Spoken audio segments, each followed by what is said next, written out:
Hello, ninth class students. This is your chapter number 2. Is matter around us pure? इस chapter में हम pure substances के बारे में पढ़ेंगे, मिक्सचर्स के बारे में पढ़ेंगे। तो आइए देखते हैं स्टार्टिंग कैसे की है एनसीईआरटी ने।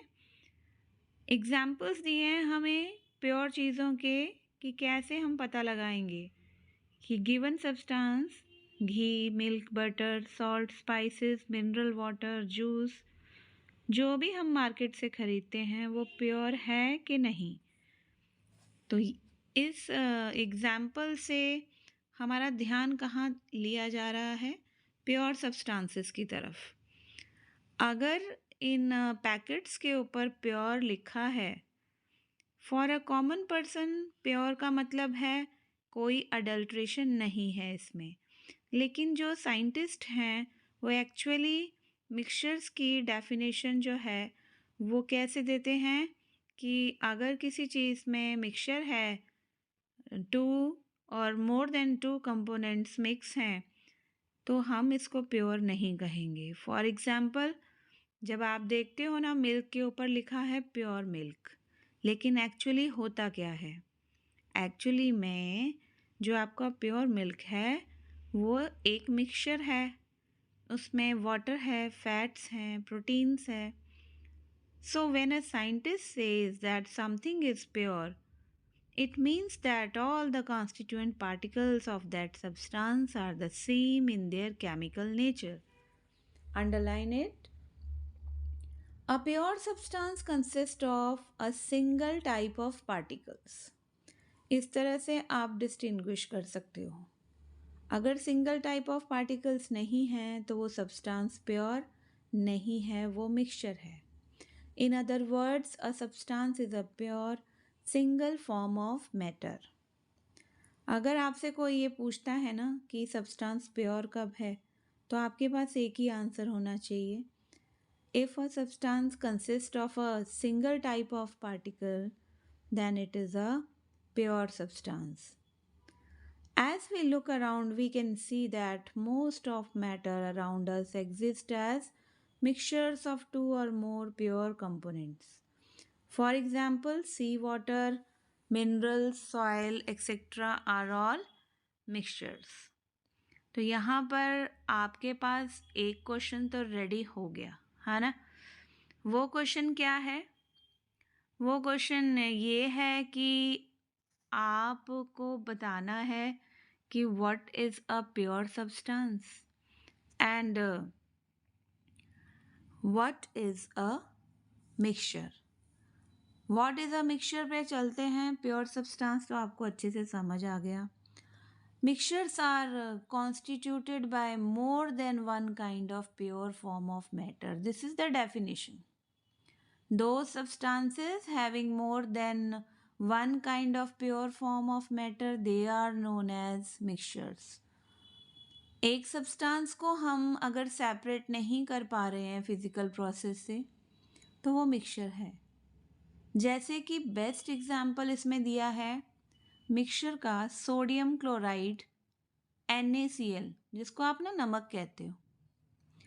तो सोडियम क्लोराइड जो है हमारा, इसको हम पानी से सेपरेट कर सकते हैं by the physical process of evaporation. However sodium chloride is itself a substance and cannot be separated by physical process into its chemical constituents. बहुत ही अच्छा एग्जाम्पल है, ध्यान से सुनेंगे। सोडियम क्लोराइड को आप पानी से तो सेपरेट कर दोगे by the process of evaporation, है ना, सॉल्ट ऐसे ही बनता है।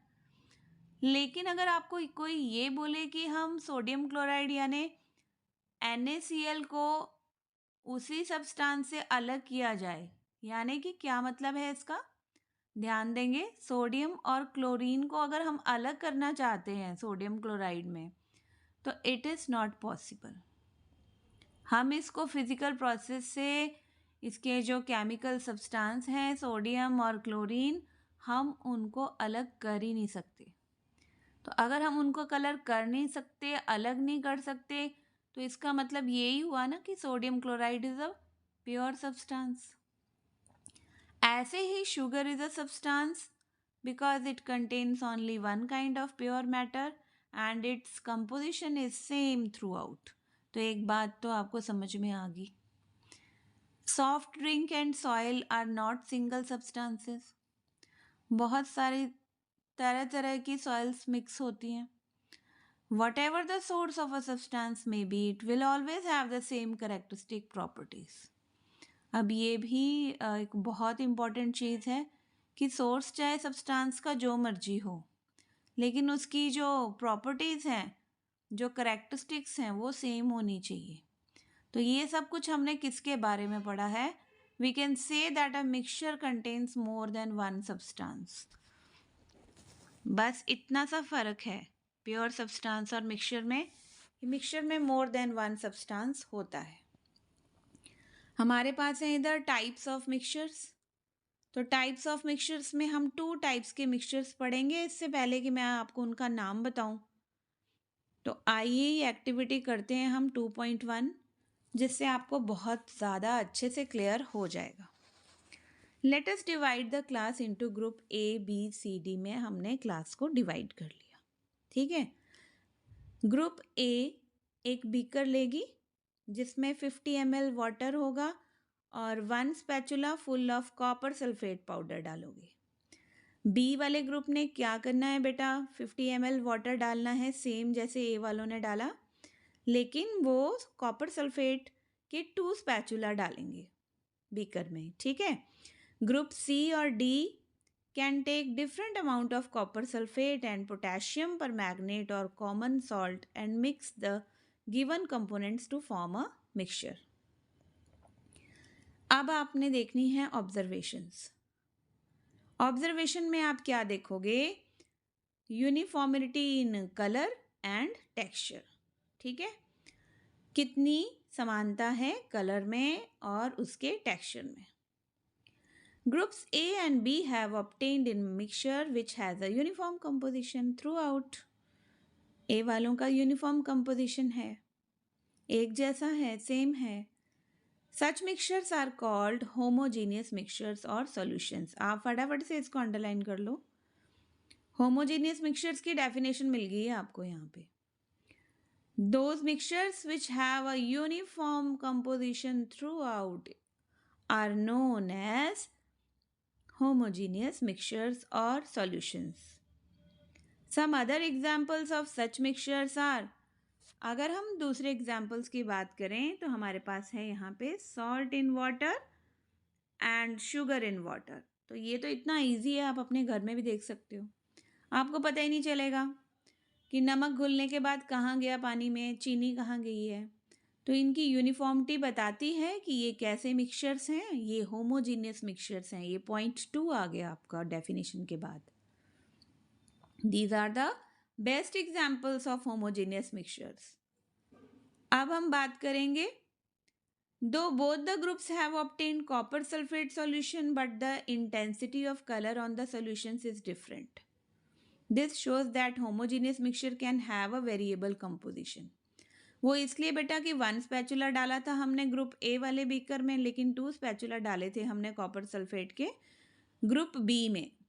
तो डिफरेंस क्यों आया? क्योंकि हमारे पास जो कंपोजिशन है वो वेरिएबल है, एक में कम है, एक में ज़्यादा है. तो यहाँ पर एक और करेक्टरिस्टिक निकल के आ रही है होमोजीनियस मिक्सचर्स की. अंडरलाइन कीजिए, दे show a variable composition. Homogeneous mixture can have a variable composition. Okay. Uniformity तो है, लेकिन कंपोजिशन में डिफरेंस हो सकता है क्वांटिटी के हिसाब से. Now last, group C and D have obtained mixtures which contain physically distinct parts and have non-uniform compositions. आपके पास C ग्रुप है, D है. ये जो मिक्सचर्स हैं ये फिजिकली डिस्टिंक्ट पार्ट हैं, इनके अलग अलग हैं, हमें दिख रहे हैं. नॉन यूनिफॉर्म कंपोजिशंस हैं. जो नॉन यूनिफॉर्म कंपोजिशंस वाले मिक्सचर्स हैं, ऐसे मिक्सचर्स को हम बोलेंगे हेट्रोजीनियस मिक्सचर्स. तो 2 टाइप के मिक्सचर्स आपके सामने हैं. One is homogeneous mixture and other is heterogeneous mixture. Now mixtures of sodium chloride and iron filings salt and sulfur and oil and water are the best examples of heterogeneous mixtures. तो क्या definition निकल के आई है? Heterogeneous mixtures are non-uniform compositions. Okay? Examples भी इनके मैंने आपको बता दिए. Now यहाँ पर आपका एक क्वेश्चन बहुत अच्छे से बन गया. What are the two different types of mixtures? Give example. या फिर आपको एग्जाम में इस तरह से पूछा जा सकता है, what are heterogeneous and homogeneous mixtures? Differentiate between them by citing examples. Now next is activity 2.2. Let us again divide the class into 4 groups A, B, C and D. अब हमने डिस्ट्रीब्यूट कर दिए सैम्पल्स हर एक group को. Few crystals of copper sulfate to group A, one spatula full of copper sulfate to group B. कुछ crystals हमने दे दिए copper sulphate के किसको बेटा? ए ग्रुप को, और एक हमने भर के स्पैचुला दे दिया कॉपर सल्फेट का ग्रुप बी को. सी ग्रुप को हम दे रहे हैं चॉक पाउडर और wheat flour. Few drops of milk हम और इंक की दे रहे हैं ग्रुप डी को. Now each group should add the given sample in water and stir properly using a glass rod. क्या करना है उन्होंने स्टिर करना है ग्लास रॉड से अच्छे से. Are the particles in the mixture visible? क्या दिखाई दे रहे हैं particles? Direct a beam of light from a torch through the beaker containing the mixture and observe from the front. आपने एक टॉर्च की हेल्प से लाइट लगानी है बीकर जिसमें मिक्सचर है उसमें, फ्रंट साइड से. Was the path of the beam of light visible? ये आपने ऑब्जर्व करना है. Now leave the mixtures undisturbed. कितनी देर के लिए? जब तक आपको लगे कि सेटअप जो है अच्छे से सेटल डाउन हो गया. 10 to 15 minutes. Is the mixture stable or do the particles begin to settle after some time? क्या मिक्सचर वैसा ही है स्टेबल या फिर जो पार्टिकल्स हैं वो सेटल डाउन हो गए हैं कुछ टाइम के बाद? ये चीज़ आप ऑब्जर्व करोगे. Then filter the mixture. Is there any residue on the filter paper? आप जब उसको मिक्सचर को फिल्टर करोगे तो क्या उस फिल्टर पेपर के ऊपर कोई रेजिड्यू है? ये आपने ऑब्जर्व करना है. Now discuss the results and form an opinion. आपने सारी ऑब्जर्वेशन को डिस्कस करने के बाद एक ओपिनियन बनानी है अपनी. Groups A and B have got a solution. Okay, आप क्या देखोगे कि ए और बी यूनिफॉर्म है, उनका जो कंपोजिशन है that is uniform throughout, तो they are solution.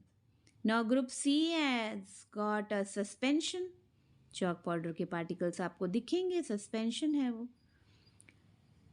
Group D has got a colloidal solution.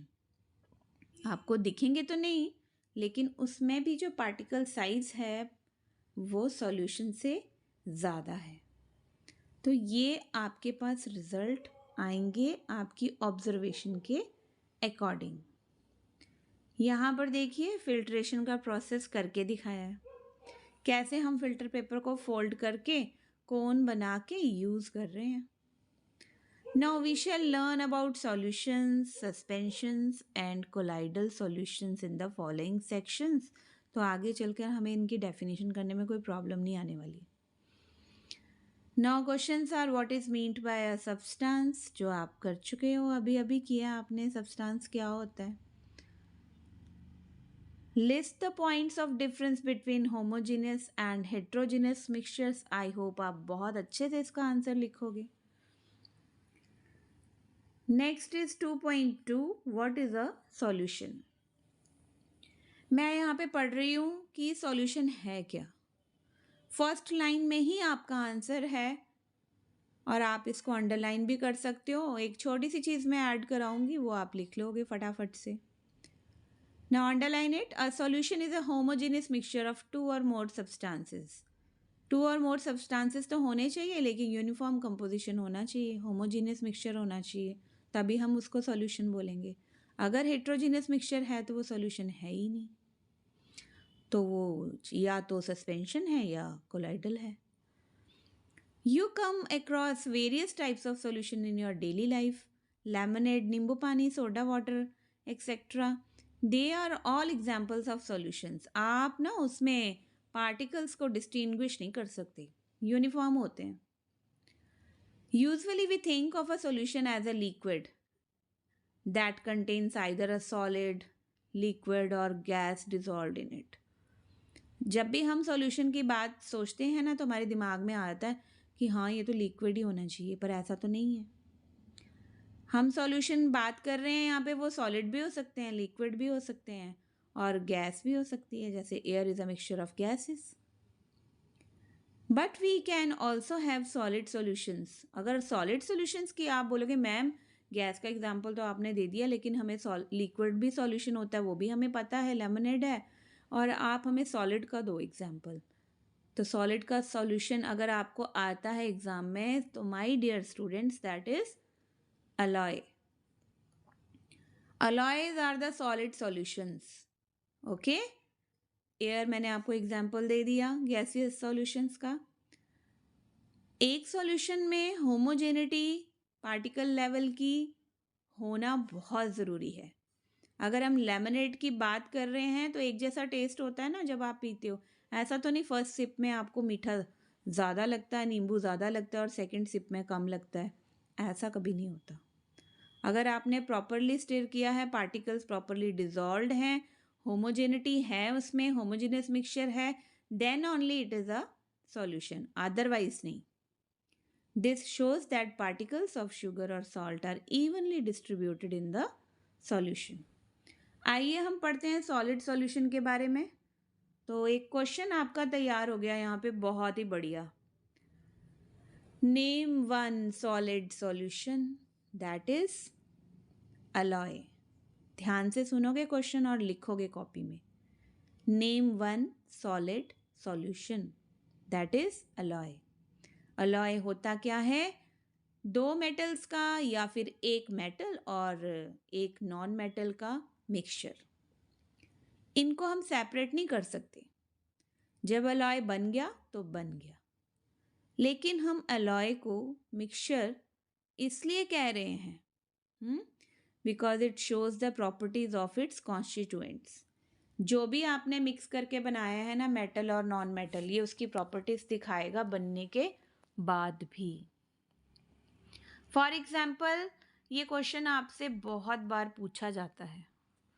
अगर आप 9th क्लास कर भी लोगे ना तो बाद में भी कॉम्पिटिशन्स में आपको कई तरह के एग्ज़ाम्स में इसको फेस करना पड़ सकता है। ब्रास का एग्जाम्पल दिया है, अंडरलाइन कर लीजिए, बहुत इम्पॉर्टेंट है। Brass is an alloy. ये एक सॉलिड सॉल्यूशन का बेस्ट एग्जाम्पल है, जिसमें अप्रॉक्सीमेटली जो कंपोजिशन है जिंक का दैट इज़ 30% और कॉपर इसमें है 70%। तो इस परसेंटेज को याद कर लेना प्लीज़। ओके, चलिए आगे बढ़ते हैं। A solution has a solvent and a solute as its components. यही चीज़ मैंने आपको उस डेफिनेशन में ऐड करवानी थी, व्हाट इज़ अ सॉल्यूशन में, है ना। होमोजेनिटी तो है ही सॉल्यूशन में पार्टिकल्स की, लेकिन साथ में आप ये भी ऐड कर सकते हो डेफिनेशन में कि सॉल्वेंट और सॉल्यूट को प्लस करके ही हमें मिलता है सॉल्यूशन। अब इसमें सॉल्वेंट क्या है? सॉल्वेंट क्या है? जो आप जिसके अंदर, है ना, लार्जर अमाउंट जो आपने ली है, जिसके अंदर आप किसी भी चीज़ को ऐड करोगे that is known as solvent, और जो स्मॉल क्वांटिटी में आपके पास है, लेस क्वांटिटी में, जिसको आपने डिज़ोल्व करना है सॉल्वेंट के अंदर, that is known as solute. अब सीधा सा मैं आपको एक एग्जांपल दे देती हूँ। मैं बोल रही हूँ सॉल्टी वाटर, हाँ, शुगरी वाटर। तो इसमें water is a solvent and salt and sugar they both are solutes. Clear? Now next are examples. ये एग्जाम्पल्स अपने आप में कुछ क्वेश्चंस बनाते हैं बच्चों। कैसे क्वेश्चंस मैं साथ साथ में बताती जाऊंगी, ध्यान से वीडियो को सुनिएगा। अगर मैं आपको इतनी मेहनत से हर एक लाइन समझा रही हूँ, एक्सप्लेन कर रही हूँ, तो आपको समझ जाना चाहिए मेरा मोटिव सिर्फ और सिर्फ आपकी अंडरस्टैंडिंग बनाना है। आपका हर कंसेप्ट क्लियर हो, अपनी तरफ से मेरी पूरी कोशिश रहेगी। और आप प्लीज़ जब आप इस वीडियो को सुनोगे ना, तो आपके मन में जो भी आता है ना, आपकी अंडरस्टैंडिंग जैसे भी बनती है, कोई डाउट है या आप बहुत खुश हो, आपके कंसेप्ट क्लियर हो रहे हैं, तो आप प्लीज़ कमेंट बॉक्स में लिखना मत भूलिए। क्योंकि मुझे बूस्टअप कहाँ से होना है, मैंने आपके कमेंट से, ठीक है? मुझे कहाँ से पता चलेगा कि जो मैं पढ़ा रही हूँ उसकी क्लैरिटी कितनी है? आपकी फीडबैक से। तो प्लीज़ आप कमेंट ज़रूर करिए। चलिए आइए देखते हैं किस तरह के क्वेश्चंस बनते हैं इन एग्जाम्पल्स में। A solution of sugar in water is a solid in liquid solution का एग्जाम्पल है, जहाँ पे शुगर सॉल्यूट है और वाटर सॉल्वेंट है। सेकेंड हम बात करेंगे आयोडीन, जो कि आपका सॉलिड है और किस में डाला है आपने उसको, अल्कोहल में डाला है।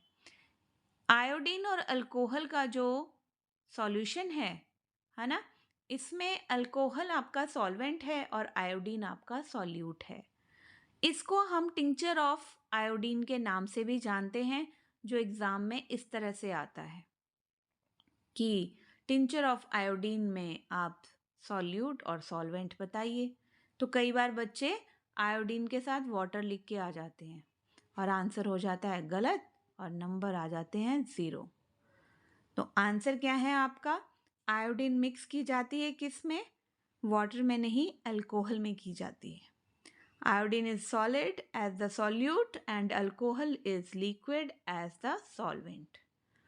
अब आगे देखिए क्या लिखा है थर्ड पार्ट में। Aerated drinks like soda water etcetera are gas in liquid solutions. अगर आपको बोले कि इसका एग्जाम्पल दो बच्चे, गैस इन लिक्विड सॉल्यूशंस, तो इरेटेड ड्रिंक्स जैसे आपका कोका कोला, सोडा वाटर, इनमें जो कार्बन डाइऑक्साइड गैस है वो एज अ सॉल्यूट पार्टिसिपेट कर रही है और वाटर जो है वो आपका लिक्विड सॉल्वेंट है। Next is fourth part, air is a mixture of gas in gas. Gas in gas में क्या एग्जाम्पल दोगे, कैसे क्वेश्चन आएगा, give example of a mixture of gas in gas, that is air. You know that air is a homogeneous mixture. आपको कोई बोले ना कि आप हाइड्रोजन को अलग करो, नाइट्रोजन दिख रही है तुम्हें, ऑक्सीजन दिख रही है, इनको अलग अलग करो, ऐसा हो ही नहीं सकता। होमोजीनियस मिक्सचर है। अ नंबर ऑफ गैसेस का, इसके 2 मेन कॉन्स्टिट्यूएंट्स हैं जो ज़्यादा परसेंटेज में हैं, नाइट्रोजन 78% एंड ऑक्सीजन 21%। बाकी की जितनी गैसेस हैं प्रेजेंट हैं लेकिन वेरी स्मॉल क्वांटिटीज़ में, जैसे carbon dioxide 0.0%, 0.03%। Next is properties of a solution. ये क्वेश्चन एज सच आपको बना बनाया आ सकता है, पूछा जा सकता है एग्जाम में, that explain the properties of a solution. तब तो आपने ये 4 के 4 पॉइंट्स लिख देने हैं। सॉल्यूशन की प्रॉपर्टीज़ अब तक तो आपको बहुत अच्छे से क्लियर हो गई होंगी। It is a homogeneous mixture. Particles का जो साइज़ है वो आपको ऑब्जेक्टिव एमसीक्यूज में भी आ सकता है। तो 1 नैनोमीटर से लेस देन साइज़ होता है इसका सॉल्यूशन का, जो आप नेक्ड आइज से इन पार्टिकल्स को सॉल्यूशन के देख नहीं सकते हो, क्योंकि 1 नैनोमीटर से छोटा साइज़ जो है ना, that is not be seen by naked eyes.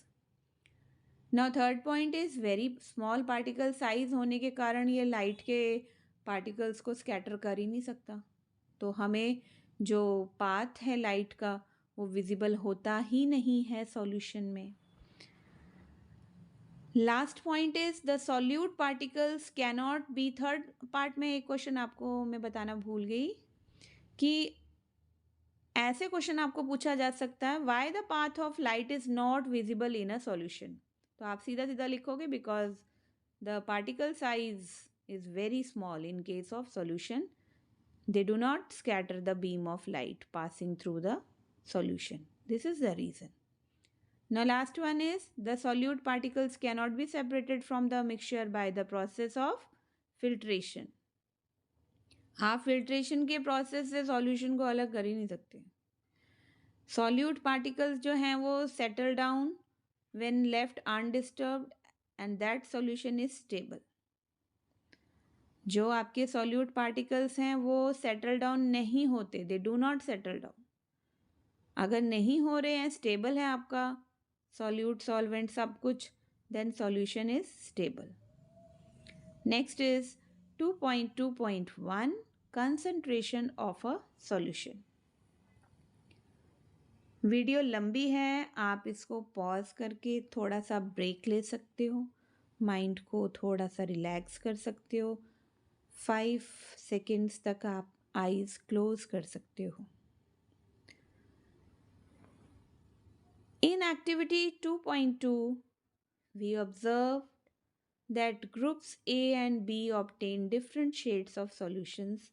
So we understand that in a solution, the relative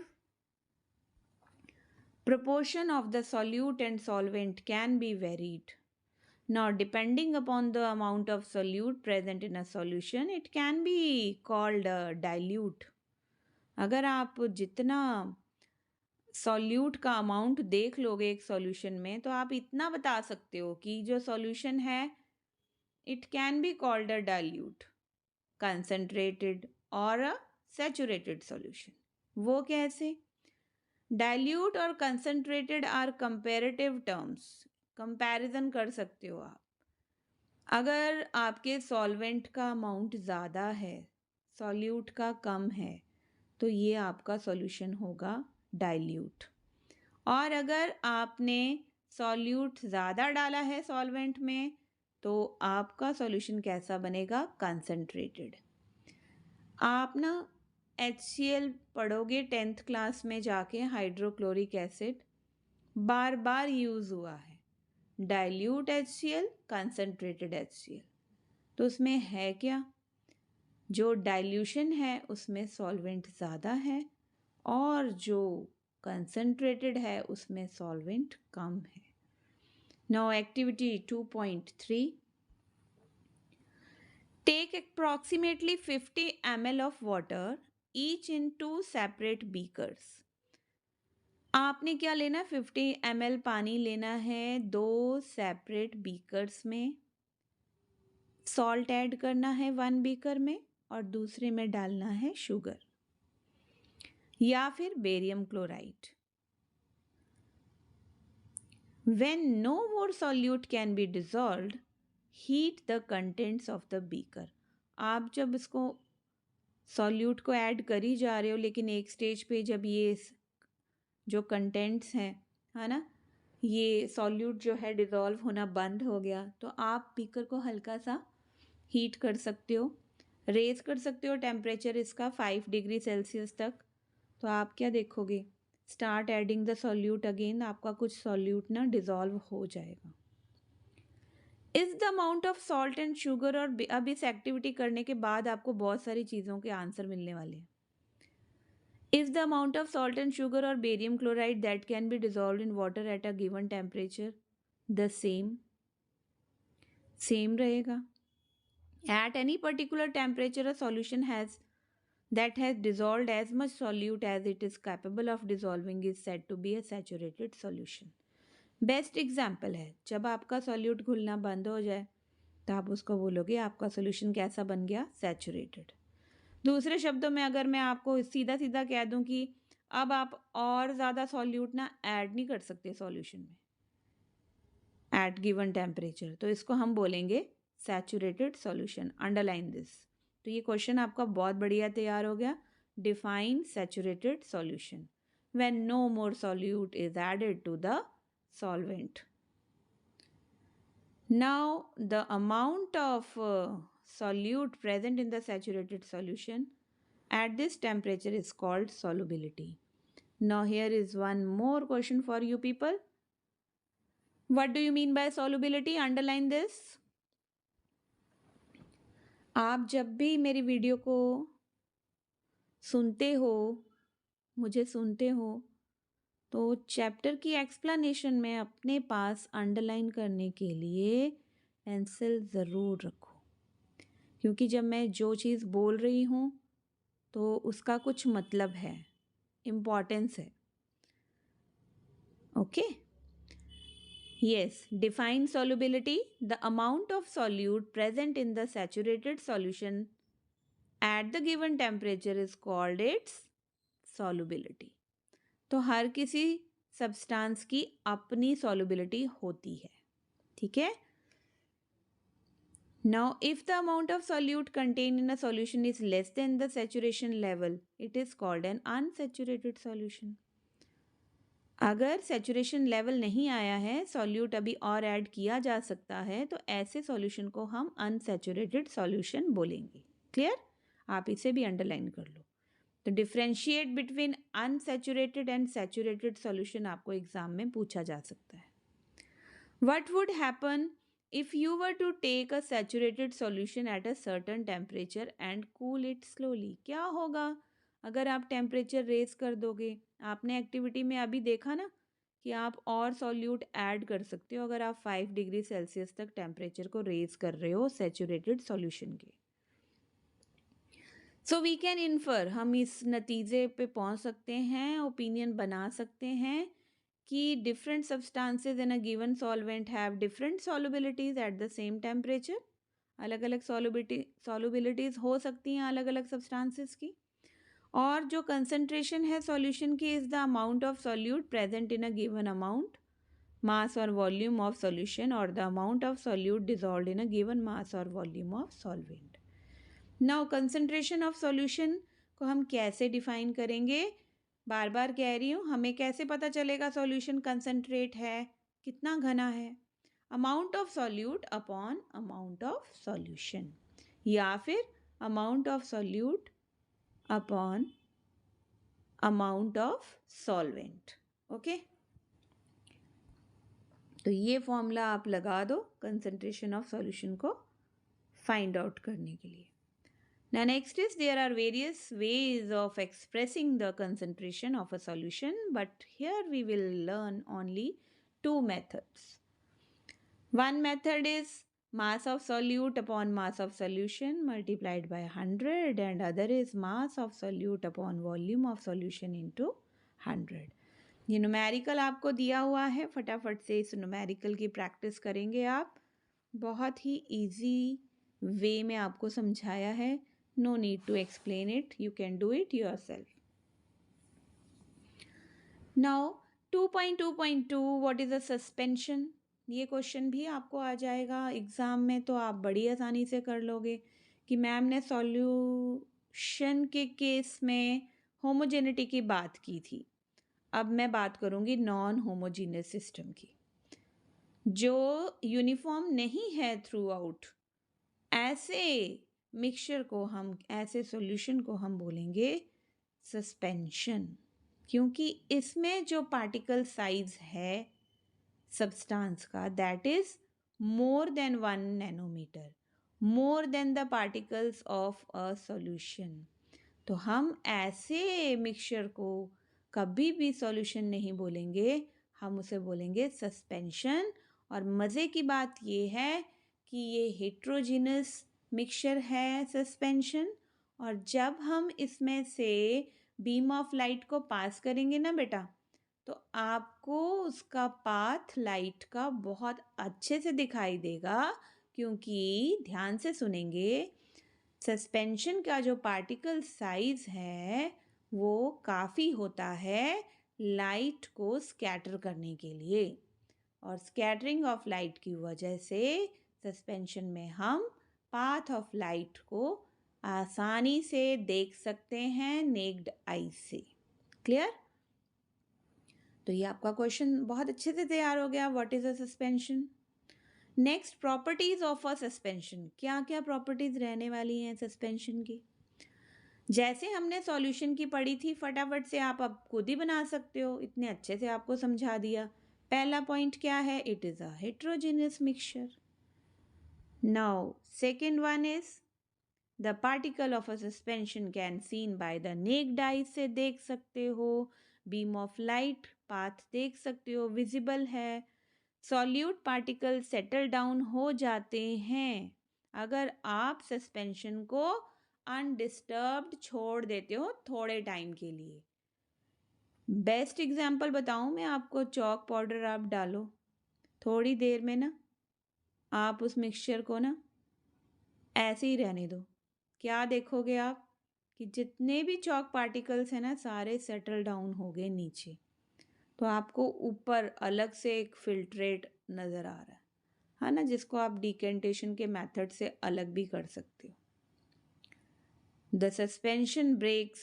अब देखो अगर पार्टिकल सेटल डाउन हो गए तो फटाफट से ना आप वो प्रोसेस कर लो दोबारा, है ना। लाइट अपनी टॉर्च से लगाओ, अब नहीं आपको पाथ दिखने वाला। क्यों? जो पार्टिकल्स सस्पेंशन के स्कैटर कर रहे थे ना लाइट को, वो तो अब नीचे बैठ गए सारे, स्कैटरिंग तो हो ही नहीं रही, तो आपको पाथ भी शो नहीं होगा। इतना अच्छा एक्सपेरिमेंट है, करने में बहुत मज़ा आता है, इसको करो। Next is 2.2.3 what is a colloidal solution. जैसे ही ना, वैसे जब मैं भी पढ़ती थी ना 9th क्लास में, तो हमारी टीचर ना हमें कहती थी कि जब कोलाइडल सॉल्यूशन आपको याद ना आए एग्ज़ाम में, तो फटाफट से ना आप सोचो, अपना ध्यान किस तरफ लगाओ, मिल्क, है ना। दूध का जो एग्जाम्पल है, आंखें बंद करके लिख दो कोलाइडल सॉल्यूशन में, क्योंकि कोलाइडल सॉल्यूशन जो है वो, उसमें पार्टिकल्स जो हैं कोलाइड के, वो यूनिफॉर्मली स्प्रेड हैं। आप नेक्ड आई से देख ही नहीं सकते कि अलग अलग पार्टिकल्स कहाँ हैं। अब ये फ़र्क क्या है सॉल्यूशन और कोलाइडल सॉल्यूशन में? इसका पार्टिकल साइज सस्पेंशन से कम होता है कोलाइडल का, लेकिन सॉल्यूशन से थोड़ा सा ज़्यादा होता है। मिक्सचर देखने में तो होमोजीनियस लगता है, लेकिन एक्चुअली में असल बात क्या है कि कोलाइडल सॉल्यूशन जो है वो होमोजीनियस मिक्सचर नहीं है, हेट्रोजीनियस मिक्सचर है। ये बात आपको बड़े ध्यान से सुननी पड़ेगी मेरी। It is not a homogeneous mixture, heterogeneous mixture है कोलाइडल सॉल्यूशन। क्योंकि जब आप सेंट्रीफ्यूगेशन का प्रोसेस अपनाते हो ना, आपने अपनी मदर को देखा होगा दूध में से मक्खन निकालते हुए, है ना, सॉरी लस्सी में से मक्खन निकलता है ना, दूध में से क्रीम निकालते हुए देखा होगा आपने, है ना। होता क्या है कि स्मॉल साइज है कोलाइडल पार्टिकल्स का, हम उनको नेक्ड आई से नहीं देख सकते, लेकिन वो इतने भी छोटे नहीं होते कि लाइट के जो पाथ को, जो लाइट के पार्टिकल्स हैं उनको ये स्कैटर ना कर सकें। तो इसमें कोलाइडल सॉल्यूशन में भी आपका जो पाथ ऑफ लाइट है विजिबल होता है। तो अब आपको समझ आ गया ना कि पार्टिकल साइज सॉल्यूशन से ज़्यादा है लेकिन सस्पेंशन से कम है। This scattering of beam of light is called the Tyndall effect. और एक मज़े की बात है कि जब सस्पेंशन ने स्कैटरिंग का प्रोसेस शो किया था ना, तो हमने उसको टिंडल इफेक्ट नहीं दिया था, लेकिन कोलाइडल सॉल्यूशन के केस में हम जब बात कर रहे हैं ना scattering of a beam of light की, तो हम उसे कह रहे हैं टिंडल इफेक्ट, क्योंकि जिसने इसे डिस्कवर किया था ना साइंटिस्ट ने, उसका नाम जो था ना वो टिंडल था, तो उसके नाम के पीछे ही इस इफ़ेक्ट का नाम पड़ा है। उसने क्या देखा था? Tyndall effect can also be observed when a fine beam of light enters a room through a small hole. तो आप देख सकते हो कि आपको कितना सुंदर वो पार्टिकल सारे नज़र आते हैं जब आपके एक कमरे में से एक होल में बाहर लाइट एंटर करती है, तो आप उसको फील कर सकते हो, देख सकते हो। This happens due to the scattering of light by the particles of dust and smoke in the air. तो डस्ट और स्मोक जो एयर में प्रेजेंट है, जो हमें दिखती नहीं है लेकिन है और लाइट को स्कैटर कर रही है, मिल्क के बाद दूसरा एग्जाम्पल यही है कोलाइडल सॉल्यूशन का। यहाँ पे आपको गैस और सॉलिड का कॉम्बिनेशन देखने को मिल रहा है, dust and smoke in the air. अब ये एग्जाम्पल है आपके सामने, आपने अपनी लेबोरेटरीज में अपने टीचर्स के साथ ज़रूर किया होगा। ये ए में आप देखो solution copper sulphate does not show Tyndall effect, क्योंकि ये सॉल्यूशन है ना। Mixture of water and milk ये शो कर रहा है बी वाले पार्ट में टिंडल इफेक्ट। क्यों? क्योंकि ये कोलॉइडल सॉल्यूशन है। तो कोलॉइडल सॉल्यूशन में पार्टिकल का साइज सॉल्यूशन से ज़्यादा होता है, इस करके इसमें पाथ ऑफ लाइट जो है वो विजिबल है। आई होप आपको अच्छे से इस वीडियो में जो मैं समझा रही हूँ समझ में आ रहा है। अगर आपको समझ में आ रहा है तो आप अपने दोस्तों की हेल्प भी कर सकते हो वीडियो को शेयर करके। Tyndall effect can be observed when sunlight passes through the canopy of a dense forest. आप किसी घने जंगल में हो, वहाँ पर भी आप टिंडल इफेक्ट देख सकते हो। In the forest mist contains tiny droplets of water होती है उसमें, जो कि पार्टिकल्स की तरह बिहेव करती हैं, कोलाइड डिस्पर्स्ड इन एयर, और आपको टिंडल इफेक्ट देखने को मिलता है। बहुत ही खूबसूरत properties of colloid. A colloid is a heterogeneous mixture. Heterogeneous mixture है ये। Size of particles too small to be individually seen by naked eye से नहीं दिखता। Colloids are big enough to scatter a beam of light. Path visible है। They do not settle down. Very important, suspension की तरह ये settle down नहीं होते when left undisturbed. That is colloid is quite stable. आप दूध को देखो, जैसे रखोगे ना वैसे ही रहता है, ऐसा नहीं होता कि उसके पार्टिकल्स नीचे बैठ जाए, है ना। Best example. Now next is last property of colloidal solution. ये प्रॉपर्टीज बेटा ज़रूर याद कर लेना, ये आपके लेंदी क्वेश्चंस में आती हैं। इसके एमसीक्यूज की फॉर्म में भी बन सकते हैं, इसलिए लाइन टू लाइन एनसीईआरटी को जो बच्चा पढ़ता है ना, उसके फुल मार्क्स आने से कोई नहीं रोक सकता। They cannot be separated from the mixture by the process of filtration. बहुत इंपॉर्टेंट चीज़, सॉल्यूशन के केस में भी पढ़ी थी हमने। कोलाइडल सॉल्यूशन को भी आप फिल्ट्रेशन से अलग नहीं कर सकते। आप करके देख लेना, कोन बनाना तो सिखाई दी है इस चैप्टर में, फिल्टर करके देखो दूध को। बट द स्पेशल टेक्निक है सेपरेशन की, जिसको हम बोलते हैं centrifugation. Underline it. It can be use to separate the colloidal particles. The components of colloidal solution are dispersed phase. अगर आपको ये क्वेश्चन आता है ना, what are the components of colloidal solution, दो फेस होते हैं इसमें। जैसे सॉल्यूशन में सॉल्यूट और सॉल्वेंट पड़ा है, कोलाइडल में मैं आपको पढ़ा रही हूँ डिस्पर्स्ड फेस और dispersion medium.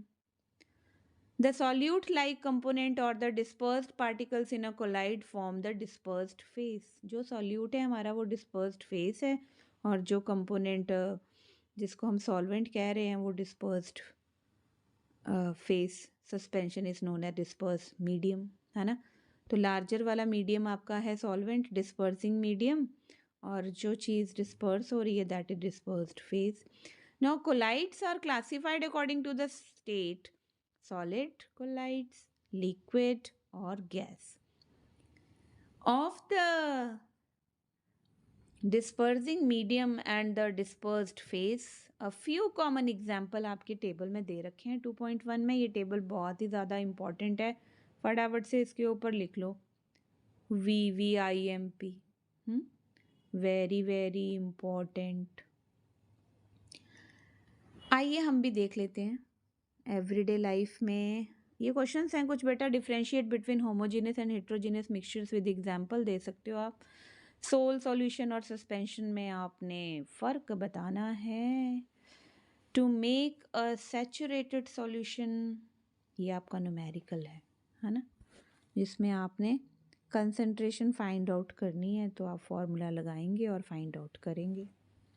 Common examples of colloids देखिए, यहाँ पर आपको aerosol, foam, emulsion, sol, foam, gel, solid sol, ये सारे कोलाइड्स दे रखे हैं टाइप। लिक्विड गैस में है या सॉलिड गैस में है उसको एरोसोल बोलेंगे, और एग्जाम्पल आपके सामने है। गैस लिक्विड में है तो उसको फोम बोलेंगे, जैसे शेविंग क्रीम है। अगर लिक्विड है, लिक्विड में ही दोनों ही डिस्पर्स्ड और डिस्पर्सिंग मीडियम, डिस्पर्स्ड फेस और डिस्पर्सिंग मीडियम दोनों के दोनों लिक्विड हैं, तो उसको हम बोलेंगे इमल्शन। और इमल्शन का एग्जाम्पल है मिल्क, देन फेस क्रीम। अब बात आ रही है यहाँ पे सॉलिड डिस्पर्स्ड फेस, अगर लिक्विड में है, डिस्पर्सिंग मीडियम में है, उसको हम बोलेंगे सोल, जिसमें मिल्क ऑफ मैग्नीशिया जो आप ना एसिडिटी होने पर लेती हो, एंड मड। गैस सॉलिड में फोम, देन लिक्विड सॉलिड में जेल, एंड सॉलिड में सॉलिड सोल। ओके, जहाँ पे आपका एग्जाम्पल है मिल्की ग्लास और कलर्ड जेमस्टोन। तो ये तो था आपका टेबल। आइए देखते हैं बेटा, separating the components of a mixture इस बार एनसीईआरटी ने कैंसिल कर दिया है, तो हम इसके बारे में ज़्यादा नहीं पढ़ेंगे, ठीक है। तो इसको मैं आपको एक्सप्लेन नहीं करूँगी। नेक्स्ट टाइम, नेक्स्ट ईयर जब आपके सिलेबस में होगा, तब हम इसके बारे में डिस्कस ज़रूर करेंगे। ओके, तो अब मैं आपको लेके जाऊंगी थोड़ा सा हमारा ना लास्ट वाला जो पार्ट है इस चैप्टर का, वो आपके सिलेबस में है। Yes, physical and chemical changes. Now, इसको समझने के लिए हमें प्योर सब्सटेंस और मिक्सचर को समझना पड़ेगा कि फिजिकल एंड केमिकल चेंज में क्या डिफरेंस है। आपने पिछले चैप्टर में ये पढ़ा है ना कि फिजिकल प्रॉपर्टीज मैटर की कुछ होती हैं, तो कुछ प्रॉपर्टीज हैं that can B observed and specified like colour, hardness, rigidity, fluidity, density, melting point, boiling point. ये सारी की सारी बेटा फिजिकल प्रॉपर्टीज हैं। The conversion of states in a physical change, because these changes occur without a change in composition, हम इनको reversible changes भी बोलते हैं।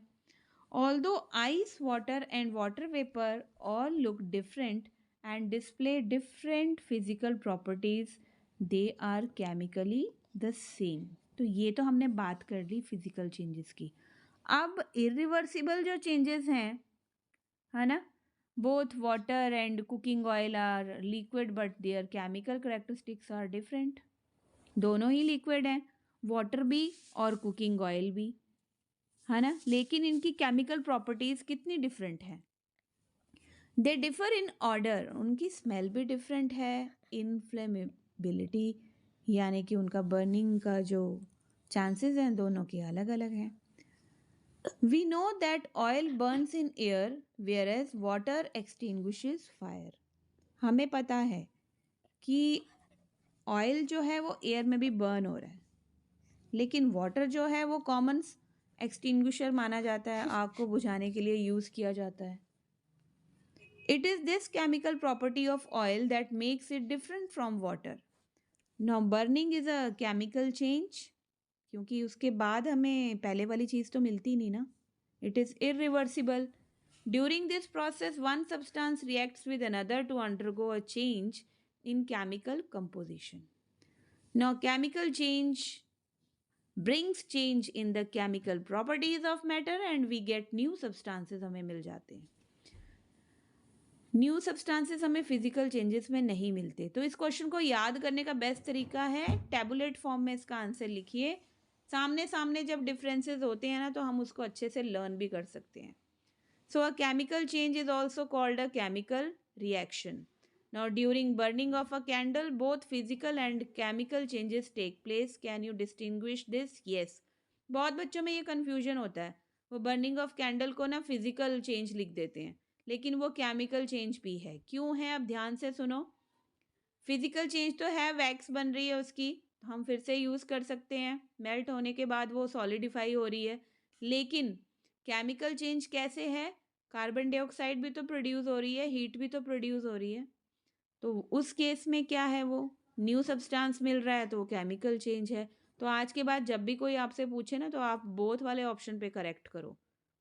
Burning of a candle is both a physical and chemical change. Now next, these are some questions for you. अब आपके पास है यहाँ पे what are the types of pure substances. Pure substances हमारे पास टू टाइप्स के हैं, एलिमेंट्स और कंपाउंड्स. Underline it. एलिमेंट को जो टर्म दी, सबसे पहले जो एलिमेंट वर्ड यूज किया 1661 में, वो फर्स्ट साइंटिस्ट कौन था? Robert boil.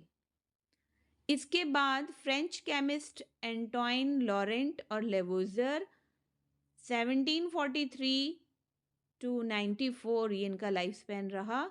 इन्होंने सबसे पहले इस्टेब्लिश किया an experiment which is useful definition of an element. कैसे डिफाइन किया बेटा? लेवोजर ने बताया कि an element as a basic form of matter that cannot be broken down into simpler substances by chemical reactions. हम element को break down नहीं कर सकते सिंपल सब्सटेंसेस में, ठीक है, किसी भी केमिकल रिएक्शन में. तो एलिमेंट्स जो हैं normally they can be divided into metals, non metals, metalloids. तीन तरह के एलिमेंट्स आपको देखने को मिलेंगे, metals, non metals and metalloids. Metals क्या है बेटा? मेटल्स आपको 9th क्लास में नए नहीं लगेंगे क्योंकि आपने 8th में भी पढ़ा हुआ है chapter metals and non metals. They have lustre, shine है उनमें. दे हैव सिल्वरी ग्रे और गोल्डन येलो कलर, है ना. आप देखो कि हीट और इलेक्ट्रिसिटी को वो कंडक्ट भी कर रहे हैं. मेटल्स डक्टाइल हैं, यानी वायर्स बना सकते हैं हम. आप कॉपर की वायर्स बेस्ट एग्जांपल हैं. ईजिली मेलिएबल हैं. एल्युमिनियम देखो आप थिन शीट्स में आप उसको हैमर की that can B hammered into thin sheets. ये जनरली लिख दिया सभी मेटल्स के लिए. तो एल्युमिनियम फॉयल बेस्ट एग्जांपल है. They are sonorous, sound produce करते हैं जब उनको हिट किया जाता है. तो बेस्ट एग्जांपल्स हैं मेटल्स के. Underline it. Gold, silver, copper, iron, sodium, potassium. यहाँ पर एक और एमसीक्यू बन रहा है आपका. Name the only metal that is liquid at room temperature. Mercury. हाँ. नॉन मेटल्स के बारे में अगर हम पढ़ें तो उनकी प्रॉपर्टीज़ जो है, वैरायटी ऑफ कलर्स हैं, पुअर कंडक्टर्स हैं हीट एंड इलेक्ट्रिसिटी के, कोई शाइन नहीं होती उनकी, नॉन लस्ट्रस होते हैं, कोई आवाज़ प्रोड्यूस नहीं करते हिट करने पर, सॉनरस नहीं होते, मेलिएबल भी नहीं होते. तो थोड़ा बहुत बिल्कुल अपोजिट है मेटल्स के. एग्जाम्पल्स हैं इसके hydrogen, oxygen, iodine, carbon, coal, coke, bromine, chlorine. Some elements have intermediate properties between those of. अब कुछ ध्यान से सुनेंगे. अब ध्यान का मतलब सुनो ध्यान से, है ना. अंडरलाइन करिए. कुछ एलिमेंट्स ऐसे भी हैं जो इंटरमीडिएट प्रॉपर्टीज शो करते हैं. क्या मतलब है इसका? यानी मेटल्स की प्रॉपर्टीज भी शो कर रहे हैं और नॉन मेटल्स की भी, है ना. तो ऐसों का हमने ना मेटल बोला ना नॉन मेटल बोला, हमने इनको नाम दे दिया metalloids.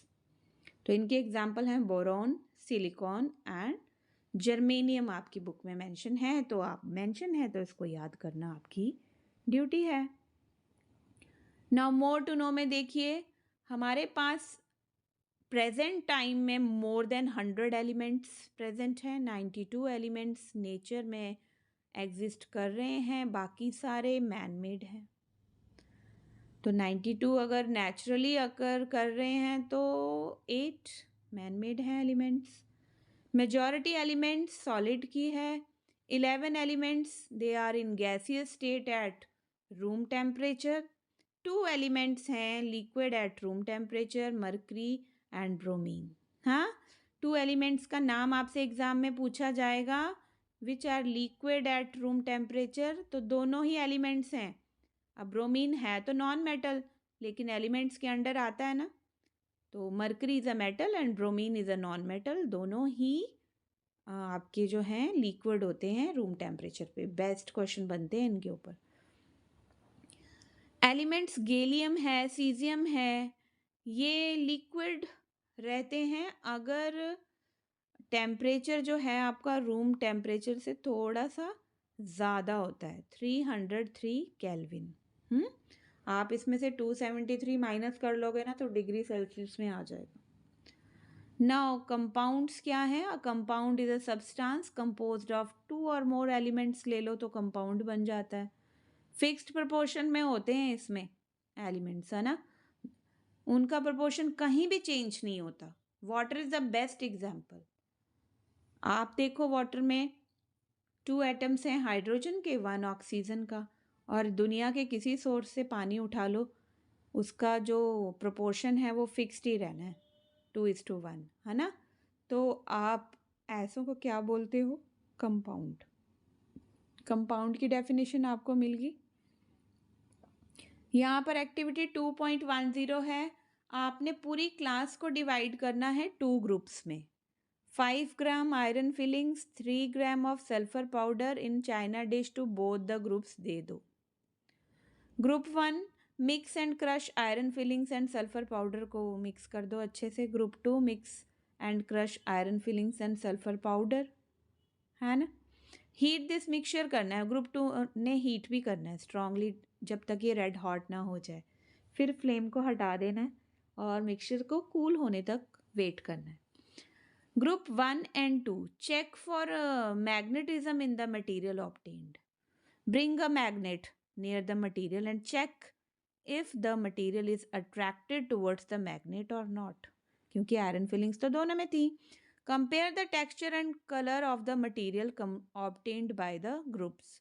Add carbon disulfide to one part of the material obtained, stir well and filter. Add dilute sulfuric acid, आ गया ना dilute sulfuric acid, dilute word आ गया ना, इसमें क्या है, सॉल्वेंट का अमाउंट ज़्यादा है। और डाइल्यूट हाइड्रोक्लोरिक एसिड, हाँ, to the other part of the material obtained. Teacher की सुपरविजन ज़रूरी है क्योंकि आप एसिड्स को यूज़ कर रहे हो। Perform all the above steps with both the elements iron and sulphur separately. तो यहाँ पर आप क्या देखोगे? Did the material obtained by the 2 groups look the same? किस ग्रुप के पास जो है वो मैग्नेटिक प्रॉपर्टीज शो होंगी? क्या हम उन कंपोनेंट्स को सेपरेट कर सकते हैं? जब हमने डाइल्यूट सल्फ्यूरिक एसिड और डाइल्यूट हाइड्रोक्लोरिक एसिड को ऐड किया तो क्या कोई गैस हमें मिली? Did the gas in both the cases, उनकी स्मेल सेम थी या डिफरेंट थी? तो बेटा the gas obtained by group 1 is hydrogen. It is colourless, odourless, combustible. So these are the properties of hydrogen gas. It is not advised to do the combustion test for hydrogen in a class. आप combustion test बिल्कुल नहीं करोगे क्योंकि explosive हो जाएगा बहुत ज़्यादा।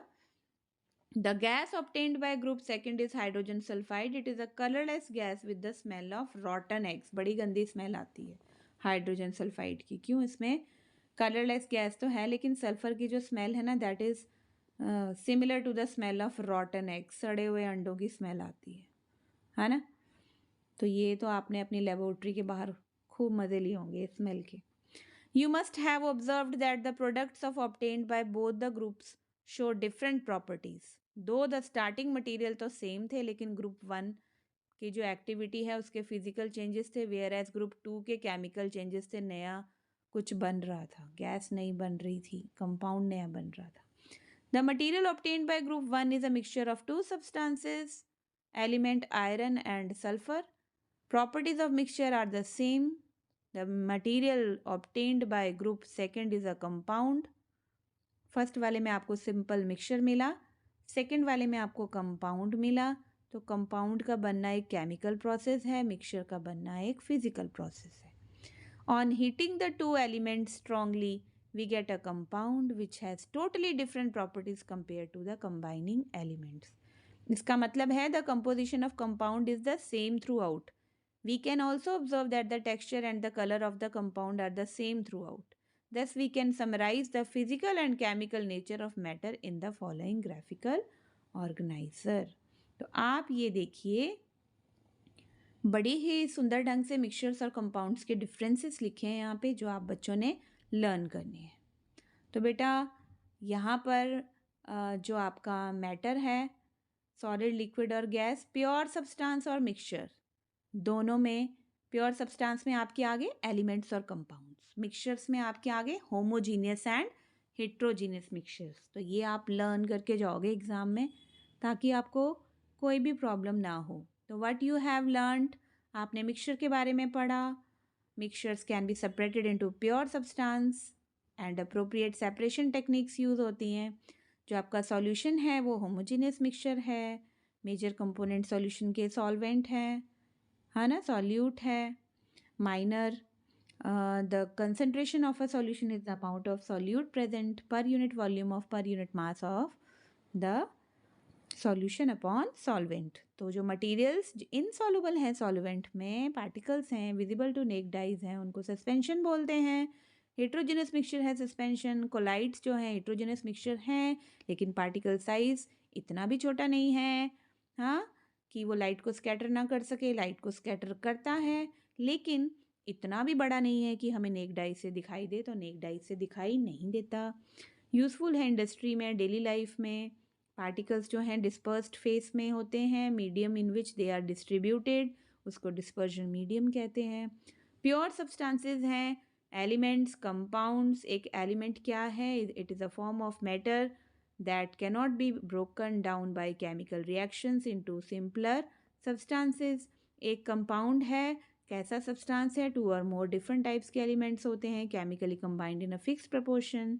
Properties जो हैं कंपाउंड की डिफरेंट होती हैं क्योंकि उसके जो एलिमेंट्स हैं उसके ऊपर डिपेंड करती हैं। Whereas a mixture shows the properties of its constituent elements और कंपाउंड्स। ठीक है, properties of compound are different from its constituent elements. एक कंपाउंड अपने कॉन्स्टिट्यूएंट एलिमेंट से अलग प्रॉपर्टीज शो करता है ना, केमिकली फॉर्म्ड है।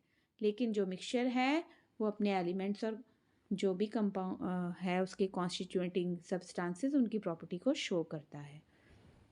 तो बेटा बहुत ही अच्छे ढंग से मैंने आपको ये चैप्टर एक्सप्लेन किया है। अब इसकी एक्सरसाइजेज हैं जो आप खुद करोगे, क्योंकि जिसको चैप्टर समझ में आ गया उसके लिए एक्सरसाइजेज करना बहुत बड़ी बात तो बिल्कुल भी नहीं है। ठीक है, have a nice day. Comment ज़रूर करिएगा। Thanks for your patience. Thank you.